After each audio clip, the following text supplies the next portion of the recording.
In this video I want to look at question 6, the last part of question 6, part C. Remember that in part A we showed that the equation of tangent was this thing. In part B we used the equation of the tangent and the equation of normal to find the coordinates of A and B, and remember that P was some point that lied on a hyperbola, okay, some graph. I'm not really bothered what that looks like. In the last part we're given the information, given that C equals 4, so we're told what the value of 4 is.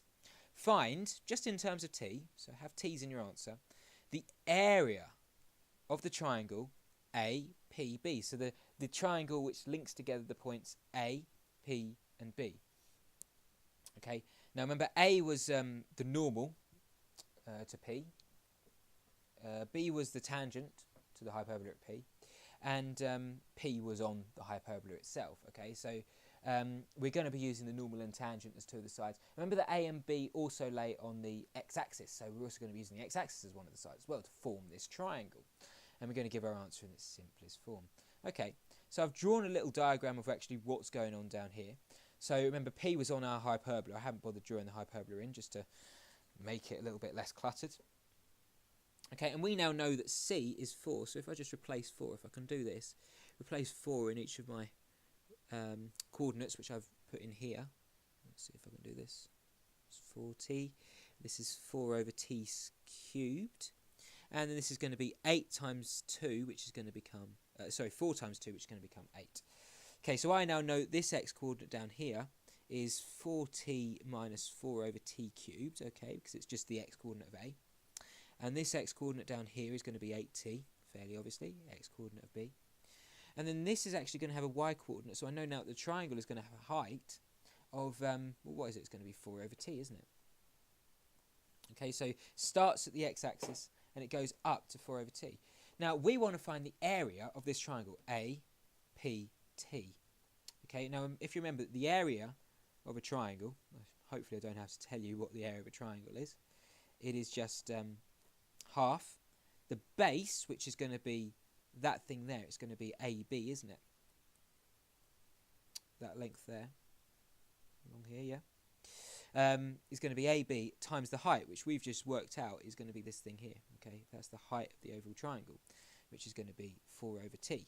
Okay, so what is basically the difficult bit is what is, well, difficult, it's not exactly difficult, but it's the hardest part of this question. What is the length of AB? Well, it's going to be this length here. It's going to be 8t minus this little bit here. It's going to be minus 4t minus 4 over t cubed. Okay, because if it was just 8t, it'd be from the y-axis to 8t, but we need to get rid of this little bit in there as well. Okay, so we need to subtract that bit away, which is going to be that bit there. So it's going to be equal to half times 8t minus this. Be careful of your negatives. Use brackets if you're not sure. Minus 4 over t cubed. Okay, and then it's going to be multiplied by 4 over t. Now I'm actually going to bring this forwards, because obviously multiplication, I can do it in any order. Bring that forward, so it's going to be 4 over 2 times t. Let me just write that out, just in case you're not sure. So it's going to be half times 4 over t, okay, times this thing here, so it's going to be 8t still. And I'm going to do inside the brackets, it's going to be minus distributed over all terms, so be careful of this term at the end, because it's going to be plus. Minus 4t plus 4 over t cubed, yeah? Because that minus is gone, not just with the 4t, but the 4 over t cubed as well. Now I'm going to just look at this thing in here. That thing is going to be, you can simplify that thing down to 4 over 2t. Well, one of the 2's is going to cancel in the 4, so we're going to be left with 2 over t. Hopefully that makes sense. What's half of 4? 2. And then we've still got 8t minus 4t, which is going to be 4t. 8 of something minus 4 of something. 4 of something, yeah. Plus 4 over t cubed. Okay, now we just want to give it in our simplest form. We're pretty much most of the way there, you know. Let's multiply this bracket out, expand this bracket out. So we end up with 2 times 4t over t. 2 times 4t over t.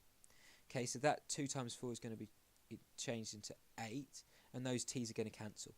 Okay, so we'll just be left with 8 there. Plus this 2 over t times this thing, so plus 2 over t times 4 over t cubed. Okay, well that can be changed into 8 on the top. 8 on the top, 2 times 4 is going to be 8. And then what is t times t to the power of 3? Well, it's going to be t to the power of 4. We just add the powers. Okay. So that is going to be given as 8 plus 8 over t to the power of 4. Now, you're probably asking, well, look, an 8 is common to both of these terms. Would I write it like this? 1 plus 1 over t to 4. So, in other words, should I take an 8 out? Well, you can do, but remember what the question says. Give it in its simpler form. So I suppose the question which you're trying to ask is this, or is this simpler than this? So which one is simpler out of these two? Okay, which one is simpler out of these two? Well, the general rule of thumb is the simplest one is the one with the least terms. Okay, well, the one with the least terms is this one. So in other words, if you want to leave it in its simplest form, you just leave it like that. You don't have to take an 8 out because this has got less numbers in. Where's that gone? Okay, hopefully that makes a bit of sense. Oh, sorry, where are the marks? Well, there's 3 marks available to this question. It's not a difficult question at all. Okay, there's 1 mark for recognising that working out the length of AB. Okay, so there's 1 mark for working out this thing, or there's 1 mark for working out this thing. So if you get either one of those correct, so the height of this thing, 4 over t, okay, if you get either 4 OT or the length of AB is given by that, okay, you will get 1 mark if you get either one of those correct. Okay, you get the second mark for using the correct formula for area of a triangle. Okay, so putting the right numbers in the right place, right? And then you get the final mark for leaving it in its simplest form. Okay, so nice, easy 3 marks, we should be able to pick up there.